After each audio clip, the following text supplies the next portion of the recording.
Hey guys, it's Carnifex, another Nerd This video. I know, 2 videos in 2 days. Today I am giving you my official tier list. Well, giving you the first tier of the tier list. You know me, if I were to go off on a whole thing about each tier, this would be a 45-minute video. So what I'm going to do is I'm going to give you kind of what I did in order to create this tier list, and I'm going to talk about the first tier and why they're in it and why they got like the score they did. So, first, as you can already see on the screen, here's the first tier. We've got Kyra, Nightiel, Solius, Freezard, Tromgar, Ember, and Hardwork. These are your tier 1 characters. What's a tier 1 character, right? Well, mandatory aspect of being a tier 1 character is you must be able to function on a team that can get you number 1 in Arena. Now, Hardwork's definitely kind of like the quasi-exception to this.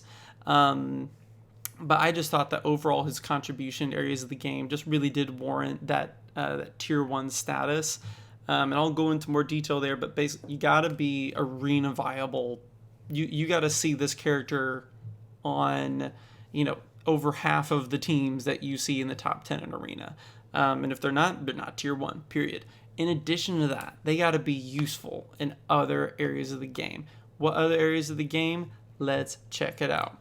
So I'm going to expand this guy real quick, just so we can see. I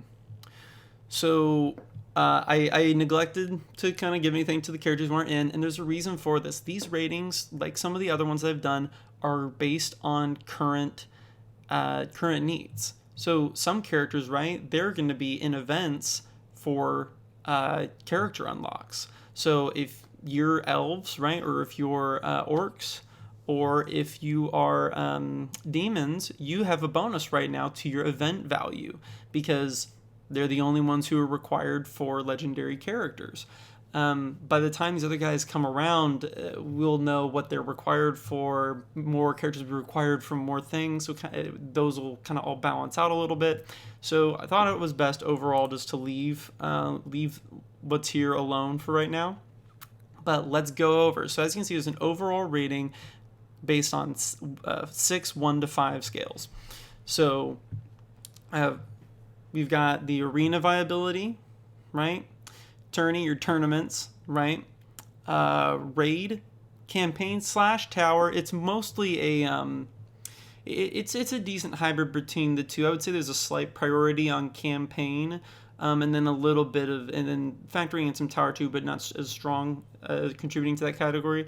Events. So these are things like, character unlock events, rune unlock events, not tournaments, right? But the blue rune ones that we are getting right now. It's also those the 3, like the gold scrolls and tomes events that happen a little less frequently. And then finally the challenges. So this is going to be your the general challenges, the 3 that everyone can participate in, and then the 3 that are separated based on whether or not you're a healer, tank, or whatever's left. So let's go into it. Tier 1. So we're expecting some good quality scores, right? At the top, you can see total overall viability, right? Your tie for first is between Kyra and Nightiel. And the main thing that puts Kyra in the same league as Nightiel and Solius, because here's the thing, if you look at Arena, if you look at everything else, right, Arena is the one character where Kyra loses out in addition to Raid, but she makes up for it in her event contribution, and there's a big reason for that. And it's all because of tags. So, anyway, if you look at the categories, the arenas here, really the only 2 that are mandatory, or are just there's such a great benefit to them over the next replacement value, or the next character's replacement value, that you've got to have them in there. You have to have the 2 of them in there. You can have Tromgar, or you can have some other tank alternatives, and I'll get into that. I don't want to, no spoilers, right? You can use Ember, you can use other characters. You can use Kyra, you can use other characters. Hardwork, you can, but even that's kind of pushing it. You've got to use Nightiel and Solius. So that's why they get a 5 in those categories. Tournament. So tournament, one of the main things that contributes to this category is plug and play viability, because there's usually one, maybe two characters that you can choose at any point. Hey, you know what? I have one slot that requires no tags. Who am I going to throw in? And so there are certain, basically, if you have that on top of being one of the first choices for your tags, for example, if you have Kyra and Rangers come around, you're probably choosing Kyra, right, as one of your Rangers, because if you go to the tags, right, and let's just kind of go to, just to iterate, right, Kyra is clearly the best Ranger in this team, and that's because of her kit overall, and it's because of the damage she puts out, her ability to sync with other characters, all those things factor in. Kyra has some great synergies with certain tanks that don't have first turn taunts. That's really significant, right? So going back here, so Kyra, Nightiel, Solius, Freezard, Tromgar, all of them. If you need a fill-in defender, you're probably choosing Tromgar. Freezard, I've seen a lot of times where you can kind of already get in either Nightiel or Solius, because it's allowed based on their tags, and you kind of throw in Freezard because that AoE damage is so valuable.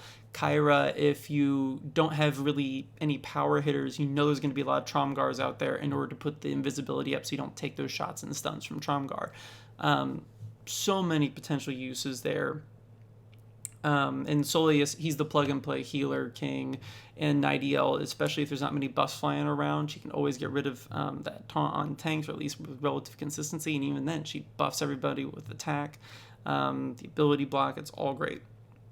And again, Ember, sometimes you would use her in hard work, sometimes as well, kind of like if you're looking for tacticians, he'd be one of the first people you'd look at, but not as big of a contributor now raid, right? So Kyra has some raid viability, but she is not like this is a million plus team before you even have them all gear 11. She's not on that level. She is useful both against, she has the chance to attack again with Venomate against Aerochar. That's not unuseful. She's really solid against Solius. She's on my current Solius team because it's not fully developed yet. Not only can she ability block the tanks, but she has AoEs to get around, and she has the invisibility to force the tank to taunt and indirectly. And then have counterattack if it's a tank that's not Tromgar, does it get you some additional hits in there? So she is useful. She's not quite on the level as the kind of like some of these triumvirs, right? Where I know a guy who he's putting up like 1.7 million numbers with Patriarch Cheerlead, with Nightiel, Solius, Freezard, and Ember. It's like bonkers numbers. No tanks, doesn't even have like little baddie, right, for the extra TM reduction. He's putting up like 1.7 million. So they just put up so much magic damage, and Ember is great because she can add the burning, which not only helps her own damage out because her basic does additional damage with the burning, but also because all these other characters are doing magic damage, and so all of their damage is going up 10%. So it's really huge. Tromgar is good. There's a better tank for raids for the most part, with the exception of like the Aerochar phase. But he is good. You can throw him anywhere. He has such great armor rates with his stance up. He can stun some of the adds whenever they attack him, and potentially prevent them getting off a special that wrecks things a little bit. Good, just not quite. Now, hard work, right? He is mandatory for the top Solius teams, especially as we see these TM reductions. And whenever we go through the TM team, I'm not giving it a ton of as much value as you might, because we're still kind of expecting there to be some additional buffs to the raid bosses eventually to mitigate that impact a little bit. So do not neglect the bleed team. Hardork is fantastic. He's central for that team, and even if that kind of goes away a little bit, he's got the cheat death to prevent you from being like wiped on the AoEs, and really good. Cleansing all the debuffs on everybody, ability blocking the adds, on top of doing the damage. So campaign tower. Kyra is on almost every person's campaign clearing team for clans and even sometimes for demons. Nightiel, obviously huge for campaign and tower, because tower in the end you're pretty much using an arena team, so a lot of that did factor into that. But at the same time, again, Kyra getting the little boost there because she's so crucial to a clans team, at least the clans teams that people tend to have built by the time that they could start clearing stuff. Ember's a kind of replaceable, and her value in the tower is a little less because it takes a lot of investment to have a panda team that's good enough to clear the side floor on the side room on floor 9. Whereas with the others, it can be a bit easier to have the team just because overall the team's just stronger and is more balanced. So now we get to events. So this is where there's a lot of hit or miss on here, and you're going to see and you're like, Soleus gets a 2 for events. Like, why is that? Well, that's because if you go into this, right? If you didn't know, now you know. Gladiators and bounty hunters are by far the best tags in the game. Now, obviously, there are racial tags that are good, like orcs are great because they allow you to get Soleus. So ignoring the racial tags out of the profession tags, easily, bounty hunters and gladiators are the best. Bounty hunters are required for speed runes and the gold reoccurring event. And then gladiators are required for the scrolls and the damage runes event. So those are the 2 most valuable reoccurring events and the 2 current, at least, most valuable rune events. Soleus has no profession tag. He has like the separation of like healer, but he doesn't have tactician or any of these other things that eventually or traveler. Sorry, they get pulled out for different types of rune events. So all he does is his racial rune event, which is health runes, which is not a bad one. I kind of had like a points system for this, where basically if it was a really good rune set or if it was a really good event that came around, then I gave it kind of like a certain value of points. And then if it was kind of like, it's a solid one, but it's not as good as those, came like a mediocre. And if it was one of the others, I just kind of like, you're not getting any points. So I didn't give any points for contributing to the tomes one, because the vast majority of people will never suffer for tomes. It's only for the whaliest of whales, and they'll have the dragon slayers. They need to get that anyway, so whatever. I decided not to give any points for the armor rune event because I had to choose one that's like the worst one, even though there are some circumstances where you'd use armor runes. Overall, they're the least desirable rune set that we have right now in the game. So that's where Soleus really gets hurt. There's only one of these events that you are able to use him in because he doesn't have the appropriate tag for it. So once humans are required for an unlock, this will probably change. But until then, right, because this is assessing the current status of it. So we're going to back up and we're going to go to Kyra. Just take a look, right? So her tags, right, allow her to participate in the gold event, speed runes event. Again, the one of the top 2 of each category of events. On top of that, we know that she's required for General Murdoch, and she's huge, integral to any team that's going to be unlocking General Murdoch.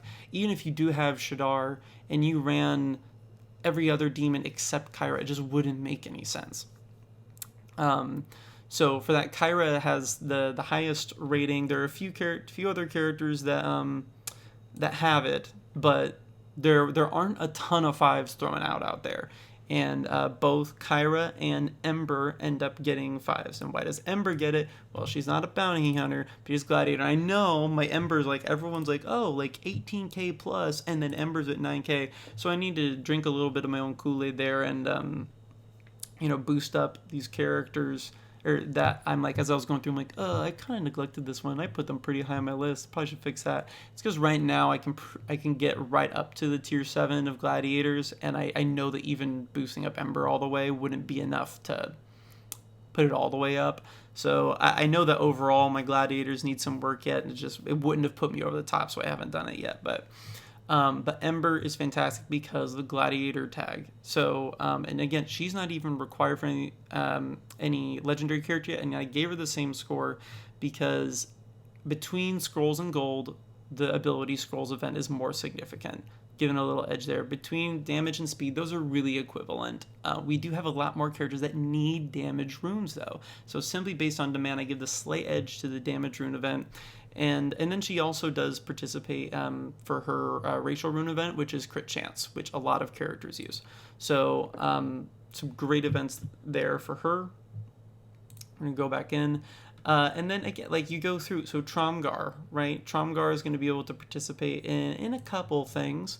He's got the Dragon Slayer, so that means that he can do the tomes. Again, I didn't really give credit for that, but he's got Tenacity, the Tenacity rune event, which is certainly not bad. If you get some high speed rolls on there, you can definitely find places to use that, characters use that on. He's someone you're definitely going to use to unlock Soleus.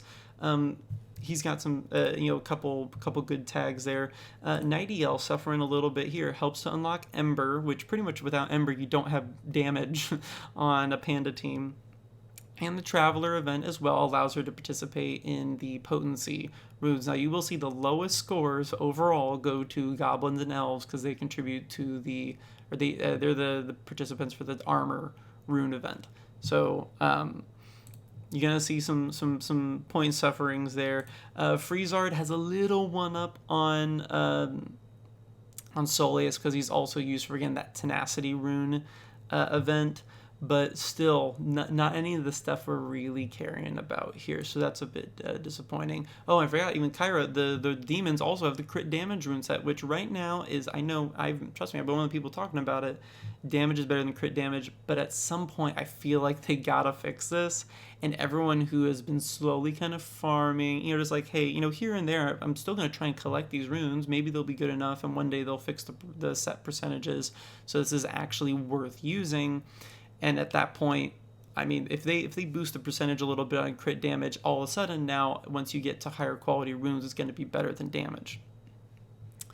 So I'm going to pull up one more time. So we've kind of gone through, Hard Orc, we talked about the Traveler.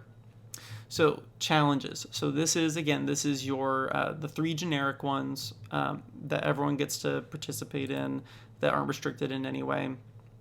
And then it's also for like the Defender challenge, the Healer challenge, and then the DPS-ish challenge. And so Kyra, because she's so farmable early on, and that did play into the challenges one a bit, because you don't have to be all gear 11 in order to clear level 15 of the Agility challenge, or the Tenacity challenge, which is what the DPS are used on. You don't need to be so. Kyra being so farmable early on helps her out here. Nightingale gets added into the crew as well because you don't have to have her at 7 stars in order to get what you really need out of her, which is the buffing, ability, blocking, dispelling, all that you can get without her being like 7 stars. So pretty much if you have unlocked and give her some solid gear, she'll be able to help you break through there.